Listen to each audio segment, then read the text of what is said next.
You have a very strong leader in the president, and I hear you have a strong leader in Ethiopia too. I don't know him as well as I know you, but he's a strong guy. And I'm going to try bringing the two of you together, see if we can make a deal. ጥሎሽ መልኩን ቀይሮ መጥቷል። በአዲስ አበባ ከተማ የተደረገ አንድ የጥሎሽ ስነ ስርዓት በቅንጡነቱና በተደረገው ውድ ስጦታዎች የብዙዎችን ቀልብ ስቧል። የአሜሪካው ፕሬዝዳንት ዶናልድ ትራምፕ ስለ ኢትዮጵያ ጠቅላይ ሚኒስትር አብይ አህመድ አስተያየታቸውን ሰጡ። በኢትዮጵያ የውበትና የቆዳ እንክብካቤ ዘርፍ ለ3 አስርት ዓመታት ስሟ በጉልህ የሚነሳው ቴሪ ስታይል መስራች ትራሃስ ወይም ቴሪ ገብረኪዳን ከዚህ ዓለም በሞት ተለየች። ሰላም የኢትዮ ቱዴይ 24.7 ተከታታዮቻችን ቻናላችንን ላይክ፣ ሰብስክራይብ እንዲሁም ሼር በማድረግ አብራችሁን ቆዩ እያልኩኝ ወደ ዝርዝር መረጃዬ አመራው።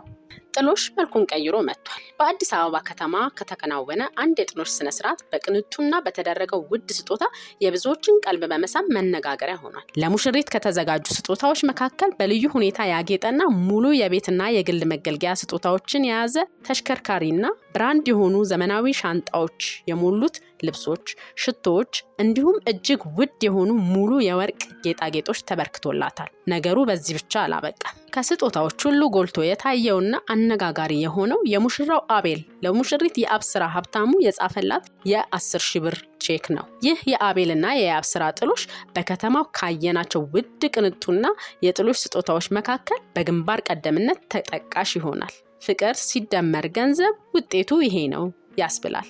ለሙሽሮቹ መልካም የትዳር ዘመን እየተመኘን ወደ ቀጣዩ መረጃዬ አለፍኩኝ። ዶናልድ ትራምፕ ስለ ኢትዮጵያ ጠቅላይ ሚኒስትር አስተያየታቸውን ሰጡ። የአሜሪካው ፕሬዝዳንት ዶናልድ ትራምፕ ከግብጽ መሪ አብዱል ፈታህ አልሲሲ ጋር በነበራቸው ቆይታ ያስተላለፉት መልእክት ዲፕሎማሲያዊ መነጋገሪያ ሆኗል። ትራምፕ በንግግራቸው ወቅት ለኢትዮጵያ መሪ ያላቸውን አመለካከት በይፋ ገልጠዋል። ፕሬዝዳንት ትራምፕ የአልሲሲን መገኘት ተገን በማድረግ እንዲህ ብለዋል። In the president, and I hear you have a strong leader in Ethiopia too. I don't know him as well as I know you, but he's a strong guy. And I'm going to try bringing the two of you together, see if we can make a deal. እንደ አንተ በቅርብ ባላቃቸውም የኢትዮጵያ ጠቅላይ ሚኒስትር አብይ አህመድ ጠንካራ መሪ መሆናቸውን ግን በሚገባ አውቃለሁ። እንዲሁም ሁለታችሁንም አገናኝቼ ስምምነት እንድታደርጉ እሰራለሁ። ንግግሩ የተደረገው በአባይ ግድብ ጉዳይ ላይ ከግብጽ ጋር ከፍተኛ ውይይት ባደረጉበት ወቅት ነው። ትራምፕ ለኢትዮጵያ መሪ የሰጡት ጠንካራ መሪ የሚል መገለጫ በሁለቱ አገራት ግንኙነት ላይ ያለውን አንድምታ ያሳያል። የግብፁ መሪ አጠገብ ሆነው ይህንን መናገራቸው ለብዙዎች አስገራሚ ሆኗል። ፕሬዝዳንት ትራምፕ የኢትዮጵያ መሪ ጠንካራ ብለው መጥራታቸው በኢትዮጵያና በአሜሪካ ግንኙነት ላይ ምን አይነት ተጽዕኖ ይኖረዋል ብለው ያስባሉ? ሐሳቦትን በኮሜንት ያጋሩኝ እያልኩኝ ወደ ቀጣዩ መረጃ ያለፍኩኝ።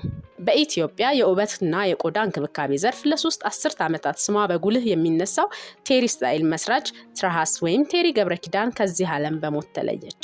በ50ዎቹ አጋማሽ ዕድሜ ላይ የነበረችው እናት ትናንት ህይወቷ ያለፈው ቴሪ የሁለት ልጆች እናት በመሆን ባላት ያልተገደበ ጉልበትና ታታሪነት በዘርፉ ተፈጥሯዊ ኃይል ወይም ፎርስ ኦፍ ኔቸር በሚል ስኬትን ተቀዳጅታለች።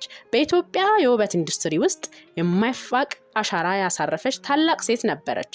ለጥራት ልዩ ቦታ የምትሰጠው ቴሪ ደንበኞቿ ምርጥ አገልግሎት እንዲያገኙ በአውሮፓ፣ በእስያ እንዲሁም በአሜሪካ የውበት መዲናዎች በመዘዋወር ዘመናዊ ስልጠናዎችን ወስዳለች።